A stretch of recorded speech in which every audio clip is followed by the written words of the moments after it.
ಸದನದಲ್ಲಿ ಬಸನಗೌಡ ಪಾಟೀಲ್ ಯತ್ನಾಳ್ ಹಾಗೂ ಪ್ರಿಯಾಂಕ ಖರ್ಗೆ ನಡುವೆ ಮಾತಿನ ಫೈಟ್ ಜೋರಾಗಿತ್ತು. 40% ಕಮಿಷನ್ ವಿಚಾರವಾಗಿ ವಾಕ್ಸಮರ ನಡೆಯಿತು. ಈ ವೇಳೆ ರಾಷ್ಟ್ರಮಟ್ಟದ ರಾಜಕಾರಣವೂ ಚರ್ಚೆಗೆ ಬಂತು. ರಾಷ್ಟ್ರಮಟ್ಟದಲ್ಲಿ ಕಾಂಗ್ರೆಸ್ ನಾಯಕರು ಪಕ್ಷ ತೊರೆಯುತ್ತಿದ್ದಾರೆ. ಮುಂದೆ ಮಲ್ಲಿಕಾರ್ಜುನ ಖರ್ಗೆ ಕೂಡ ಬಿಜೆಪಿ ಸೇರುವ ಸುದ್ದಿ ಇದೆ ಅಂತ ಯತ್ನಾಳ್ ಹೇಳಿದರು. ಇದಕ್ಕೆ ಪ್ರಿಯಾಂಕ ಖರ್ಗೆ ಮಾತನಾಡಿ, ನಮ್ಮ ಕುಟುಂಬದ ಹೆಣಾನೂ ಅಲ್ಲಿಗೆ ಹೋಗಲ್ಲ ಅಂತ ತಿರುಗೇಟನ್ನ ಕೊಟ್ಟರು.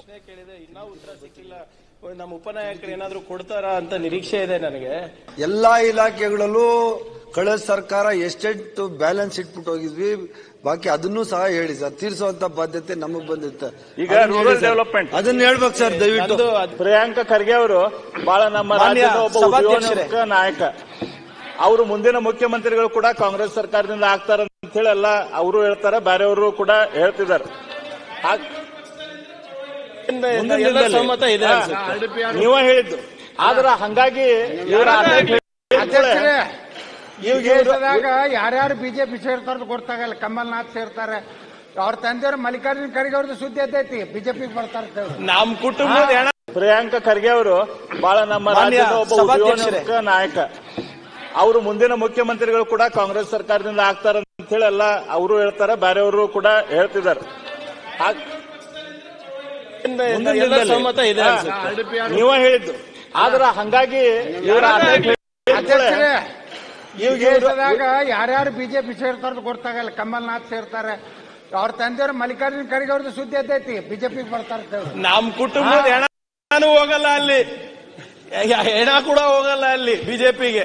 ಸಾಧ್ಯನೇ ಇಲ್ಲ. ಇಂಥವ್ರು ಬಹಳ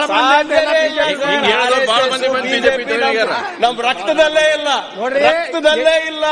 ಎಷ್ಟು ಹೆಂಗೆ ಸಂವಿಧಾನ ನಿಮ್ ರಕ್ತದಲ್ಲಿಲ್ಲ, ಹಂಗೆ RSS ನಮ್ ರಕ್ತದಲ್ಲಿಲ್ಲ. ಸಂವಿಧಾನವನ್ನ ಜಾರಿ ಸರಿಯಾಗಿ ಮಾಡ್ತಾ ಇರೋದು ನಾವೇ. ನೀವು ಅಂಬೇಡ್ಕರ್ ಅವ್ರಿಗೆ ಏನು ಗೌರವ ಕೊಟ್ಟಿರಿ? ಹೆಂಗೆ ಸಂವಿಧಾನ ಜಾರಿ ಮಾಡ್ಲತ್ತೀರಿ?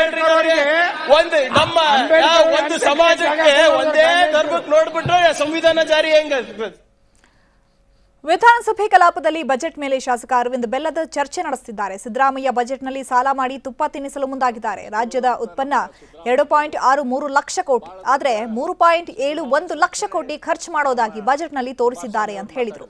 ಇದಕ್ಕೆ ಸಚಿವ ಭೈರತಿ ಸುರೇಶ್ ಆಕ್ಷೇಪ ವ್ಯಕ್ತಪಡಿಸಿ, ನಿಮ್ಮ ಮಾಹಿತಿ ತಪ್ಪು ಅಂದಾಗ ನನ್ನ ಮಾಹಿತಿ ಸರಿ ಇದೆ ಅಂತ ಬೆಲ್ಲದ್ ಠಕ್ಕರ್ ಕೊಟ್ಟಿದ್ದಾರೆ.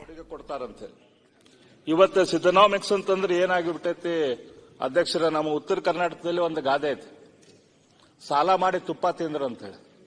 ಇವತ್ತು ಸಿದ್ದರಾಮಯ್ಯನವರು ಈ ಬಜೆಟ್ನಲ್ಲಿ ಮಾಡಿದಂತಂದ್ರೆ ಸಾಲ ಮಾಡಿ ತುಪ್ಪ ತಿನ್ನುವಂತ ಕೆಲಸ ಇವತ್ತು ನಮ್ಮ ರಾಜ್ಯಕ್ಕೆ ಮಾಡಿದ್ದಾರೆ. ನಮ್ಮ ಕರ್ನಾಟಕ ನಾವೊಂದು ಕುಟುಂಬ ಅಂತ ಇಟ್ಕೊಂಡ್ರೆ ನಮ್ಮ ಕರ್ನಾಟಕದ ಖರ್ಚು ಎಷ್ಟೈತಿ, ಕರ್ನಾಟಕದ ಕುಟುಂಬದ ನಮ್ಮ ಕುಟುಂಬದ ವಾರ್ಷಿಕ ಆದಾಯ ಎಷ್ಟೈತಿ? 2,63,000 ಕೋಟಿ ನಮ್ಮ ವಾರ್ಷಿಕ ಆದಾಯ.